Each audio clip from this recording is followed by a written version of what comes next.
imagine you're a 25-year-old and you have a job offer for $50,000. If instead of taking that job, you learn to negotiate and you negotiate for $51,000, it's just $1,000 more. That's a tiny little lift. If you do nothing else, if you negotiate for 51 and you stay in that job for the next 40 years, you've just earned $1,000 more for 40 years. You earned $40,000 with one negotiation. But of course, you're not going to stay in that job for 40 years. You'll have promotions and raises in other jobs. So getting just a little bit better at negotiating can add tens of thousands, even hundreds of thousands of dollars to your lifetime earning.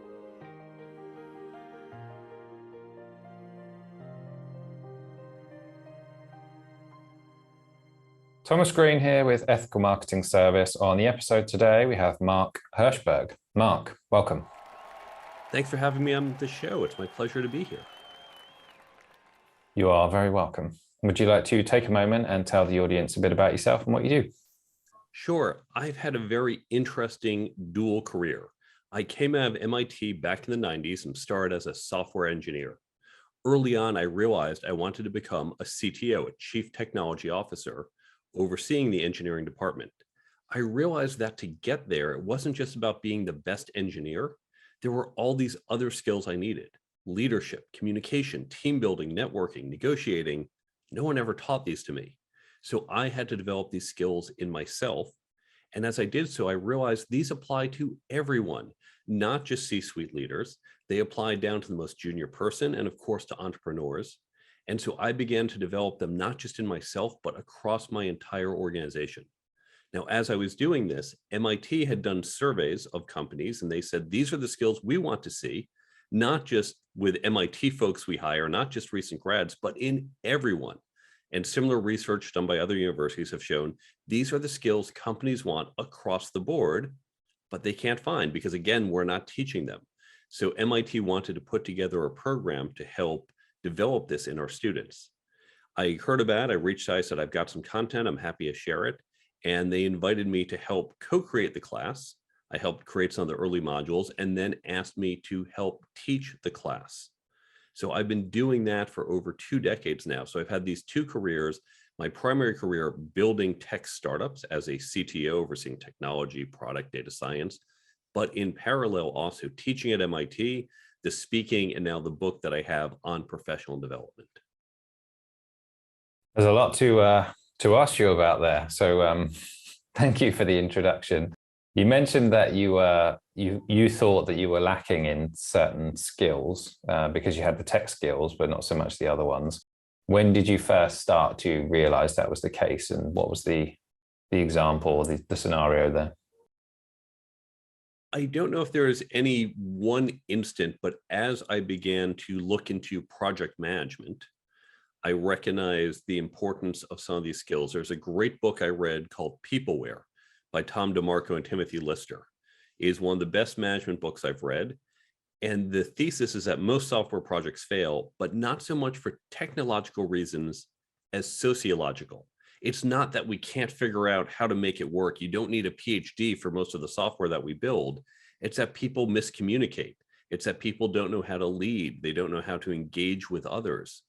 And I saw that. I started saying, wow, I'm seeing pieces of this in my job. I see what's happening at the company and realize the importance of these skills. So that put me on the path. And then as I was exploring different aspects of it, I recognized some of these other skills. And even early on, getting involved with MIT in this program, they had much more formal research saying these are the specific skills, and we've gotten them well defined. So you said you've written a book. Would you like to tell me a bit about it? The Career Toolkit: Essential Skills for Success That No One Taught You.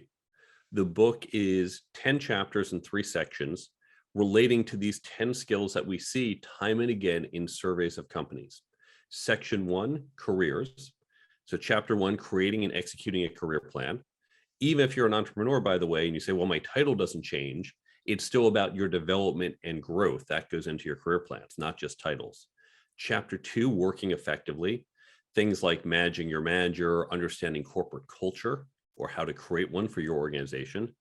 Chapter 3 is interviewing. not so much from the candidate side, but the hiring side. So many of us have to hire other people and yet got no training for how to do that. Section 2, leadership and management. I break down the fundamentals of leadership, and then the people side of management and the process side of management. And the third section, interpersonal dynamics, covers communication, networking, negotiations, and ethics. It's a topic I like to discuss from a selfish point of view, that is. So what was it like to write the book? It was, I think I had a somewhat unique experience. People ask, well, how long did it take you to write it? The writing was easy. It took me a little over 4 months, I think. But in fairness, I've been teaching this and speaking about it for 20 years. So that's where the content really got created. The writing was just getting it out of my brain and into a Word document. The more challenging part was putting it together into a book and then marketing the book. And now anyone who's ever built a company, you have to put in at least as much work into marketing it. You can have a great product or service, but if no one knows about it, it doesn't go anywhere. And a lot of authors, I don't think, because they don't have the entrepreneurial background, they don't recognize you have to go out and market. So I put a lot more time into the marketing of the book than it took me to write it. Although in fairness, 20 years of producing the content also does somewhat count for how I created it. So how have you found, the promotional side of it? And presumably you've been guesting on other podcasts. How's that been? Yes, that's been my primary means. At the time that you and I are recording this, I think I'm 304 podcasts in. So Wow. I've appeared on a number of podcasts around the world on a number of topics. Podcasting is definitely the way authors promote books, social media, blogging, speaking. But I've done a couple other things to help promote the content. I created an app for my book. And so one thing I recognized is that when you read a book like mine, and in general, a business book, or even more broadly, perhaps a self-help book, you read the book and you say, wow, okay, this is great content. And then you forget 2 weeks later. And I know I get frustrated when that happens. So I wanted to counteract that. And I came up with an idea that I really thought someone must have done this before and I'll just go license the technology, but didn't exist. And here's the idea. I created an app, the Career Toolkit app. When you download it, it's completely free, available from the Android and iPhone stores. You download the app. You can use it one of two ways. The first is it's going to pop up each day a notification on your phone at a time you set with one of the tips from the book. Think of it like a daily affirmation, but with the content from the book. And the idea is that this is going to help you retain it, help it stay top of mind using a technique known as spaced repetition, a very proven technique for how to learn. Think of it like a flashcard, except you don't even have to open the app to do it. So that's going to help users retain it. You can also say, oh, I'm about to go into a negotiation. What were all those tips? Well, now you open the app, you start flipping through all the negotiation tips to get that refresher. And so I created this app from the user standpoint. Great, you're going to retain it. From my standpoint, well, now I'm top of mind. Now, instead of I read that book 6 months ago and barely remember it, now you're getting reminded of it every day, and that's going to increase the word of mouth marketing. And so I created that app for myself. Interestingly, I realized this can help other authors, podcasters, bloggers, other content creators. So we're putting out a new version of the app called Brain Bump a couple weeks from now. So we're recording in March. This will be out in April. And Brain Bump will allow any content creator to put their content on this type of app, and then the users can go access the content in this tip format to get that daily reminder to help keep it top of mind. So what turned out to be a marketing technique for my book spun out into a whole side business. That is really cool. And when you solve problems for yourself, they can often end up in new businesses, I think. Plenty of examples of that happening. Maybe not the app, but just the general principle. Did you do all that work yourself because you got the tech skills? I didn't code it myself. When you're an entrepreneur, you have to recognize what is the best ROI on your time. And so there are some things like even my website, I could technically build a website, but I know my design skills were never good. So I got a designer. I just said, you know what, for the money I'm paying you, you actually don't just design it, put it together, build it for me.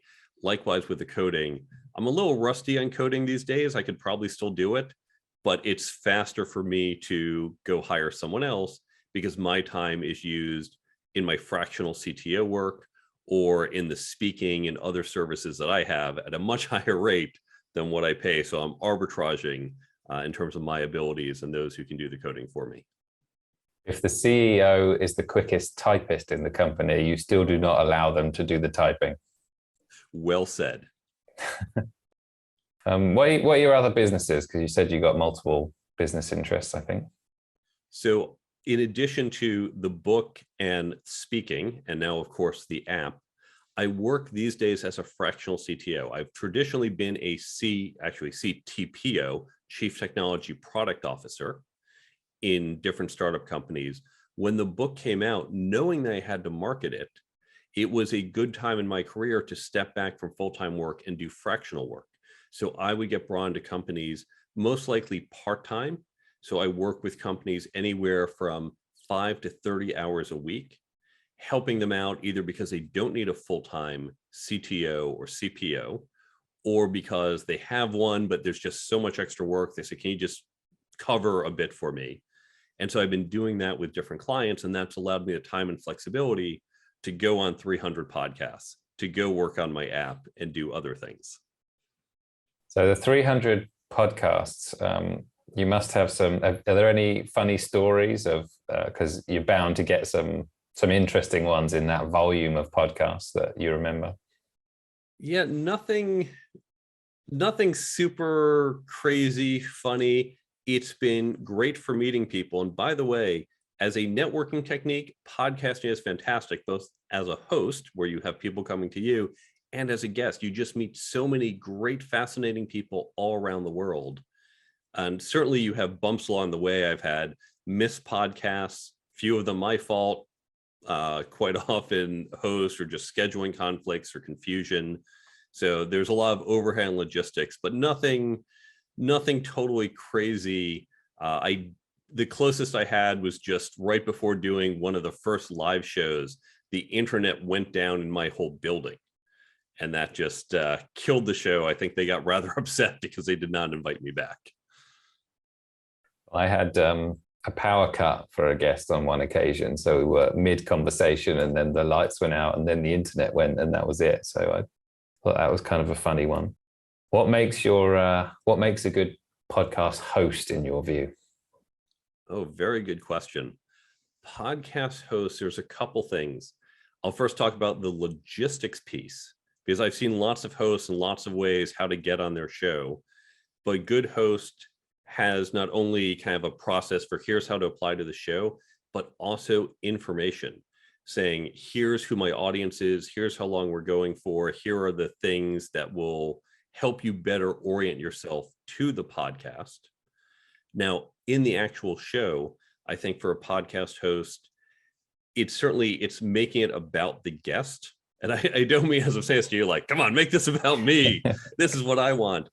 But I've seen some hosts where the host is talking probably 2/3 of the time, thinking, yeah, this is your show. And the whole point of having guests is to bring in more variety. And when you're doing more of the speaking, that probably defeats the purpose. You can have your own podcast where it's just you and no guests. So you want to craft it around the guest. Certainly you want it interactive, as we're doing now. I've had some who say, send me a list of questions. I read off question 1, this, question 2, that. It's like, all right, we're just going through a list. And it's okay to have a list, but you don't want to be really just set. I don't care what you just said. We have to move on to the next question, as opposed to dynamic.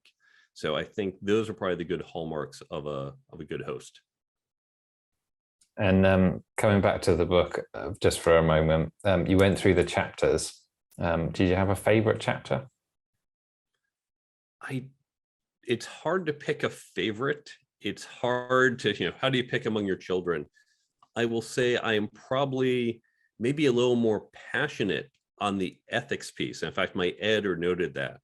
And it's always bothered me that all these business books do not even talk about ethics.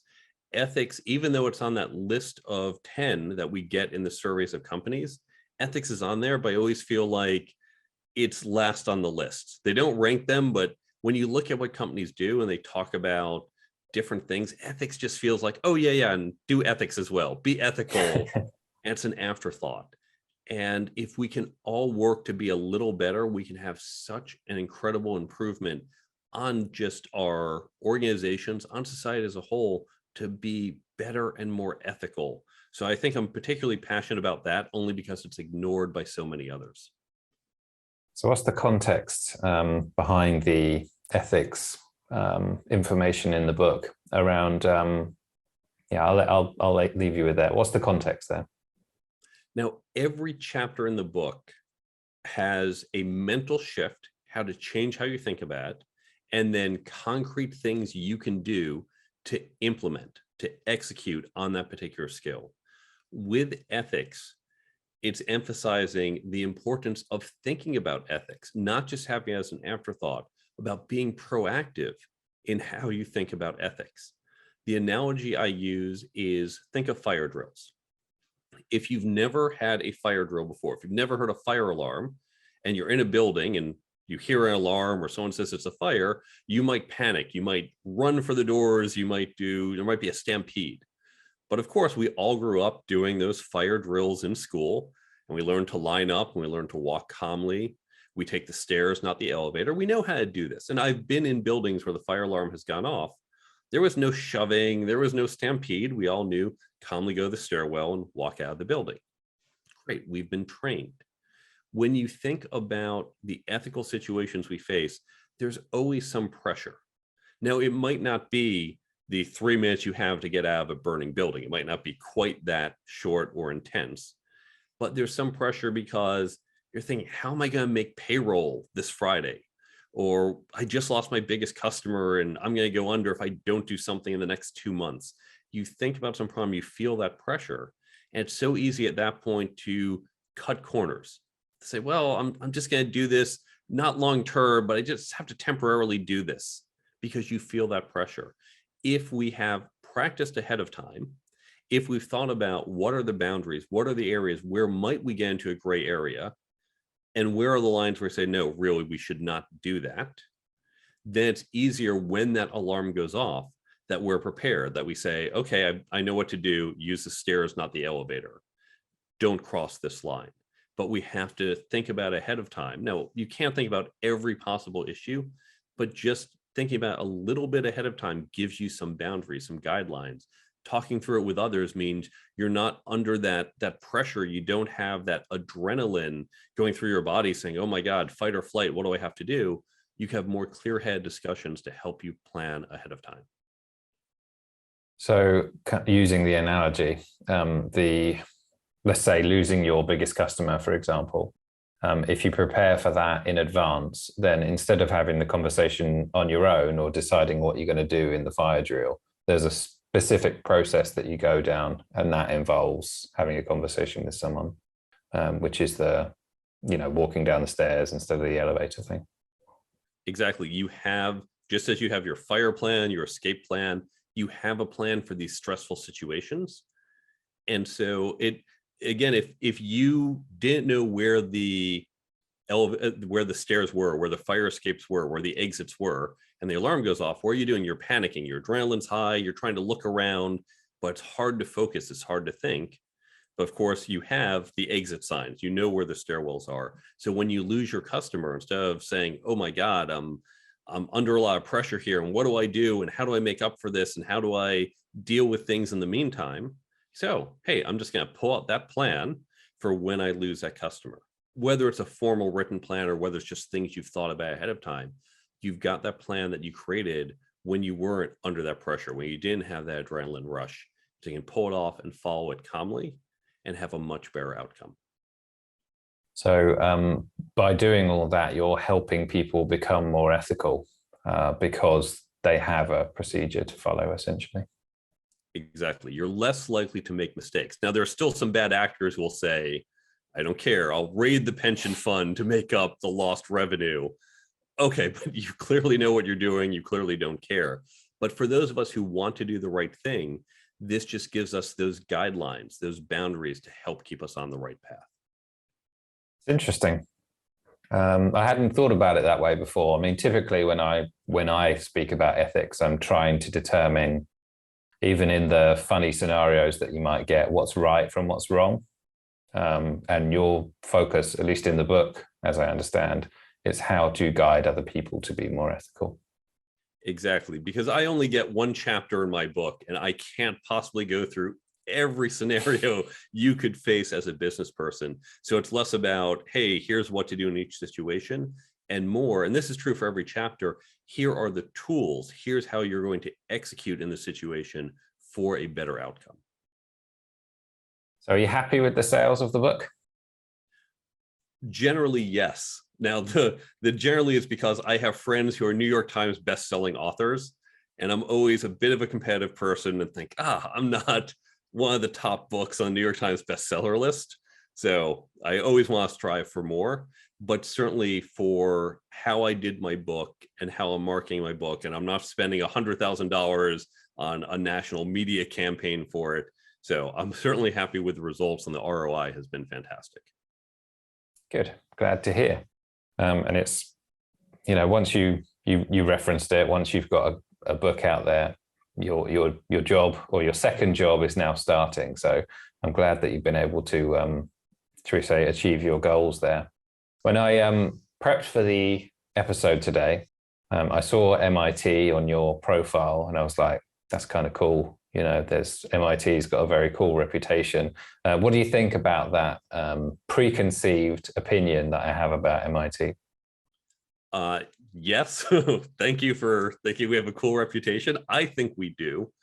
We're certainly known for a lot of good things. It's interesting. So MIT, people hear, they think, okay, smart, technical, does some really cool stuff. But it's a double-edged sword, because I've also had, I talk about this in the book, when people meet me, they never think, oh, is this math going to be too hard for Mark? Is this going to be too technical for him? So, okay, Mark went to MIT, multiple degrees. He'll get the technology. He'll get the math. I think, but he probably doesn't have people skills. They don't really emphasize these other skills. That's the other reputation we have, is we're those hardcore nerds, and nerds don't have people skills. And so I've also had to overcome that in some of these preconceived notions. Generally, it's helpful, but it is a double-edged sword for MIT's reputation in particular. But I will say MIT's reputation is generally well-deserved, that we are smart, that we are innovative, very technical. Our people skills may not be as strong as we'd like. They've certainly gotten stronger in the last 20 years I've been teaching there, because that was our goal with the program. Have you got a teaching philosophy that you could share at all? I have a philosophy for what I teach. And so I want to talk a little about how you learn these skills and why it's different from how else you might learn. When we think back to high school or college, or most of our learning, it is information transfer. It's someone who has the knowledge standing up front and just passing on that information. That could be, here's a quadratic equation. Here are the dates of a certain war, or just other facts that you memorize. And we sat there, we wrote them down, we memorized it, and on the test, we gave those answers. That's most of our education. But in the real world, that's not how it works. And particularly for these skills, there is no formula for leadership. There's no 3 dates to memorize, and then you can communicate with anyone. It's a lot more subtle. And so these skills I liken to learning a sport. If you are, let's say, trying to learn cricket, I could, in theory, teach you the rules of cricket. In reality, I barely understand the game, but someone could sit you down and say, here are the rules of cricket. You don't just say, okay, I get it, now I'm ready to play. No, you actually have to do it. You need to drill. You need to scrimmage. You might watch a tape of yourself or of other people to learn and improve. You have to learn by doing. And when it comes to the skills in the book, leadership, networking, negotiating, team building, communicating, you can't just read the book. You can't just hear me speak about, or anyone. You have to actually do and try. So the class that we have at MIT, it's hands-on and experiential. And the best way you can learn these skills, the ones I cover in the book, is not just to read the book. I hope you do so. I think there's value in it, but create a peer learning group. Now, you can do this if you're at a big company. You can do this with others in your company. If, however, you might be on your own, what you can do is go and create your own group. Maybe it's a local meetup group. Maybe you find other entrepreneurs, other people you know, get a group together. And when you engage with the content, let's say you read these 10 pages, you then sit around and discuss it and talk about what you get out of that leadership. Well, here's what I got. And let's talk about if it made sense or if you have a different thought. I might say, hey, I have a leadership challenge. Here's what I'm thinking of doing. And you're going to chime in and say, well, here's what I did in a similar situation. Here's what worked and didn't. And that's how we're going to learn. And by the way, if you don't want to use my book for this, use articles, use videos, use a great podcast like this one, use other books. It's about the discussion of the content and not that I have the magic content. So yes, you can use my book, but feel free to use other content. It's that peer learning, it's that discussion which really helps you learn and understand. One of the things which I think you're happy to talk about is achieving success in your job. What does success mean for you?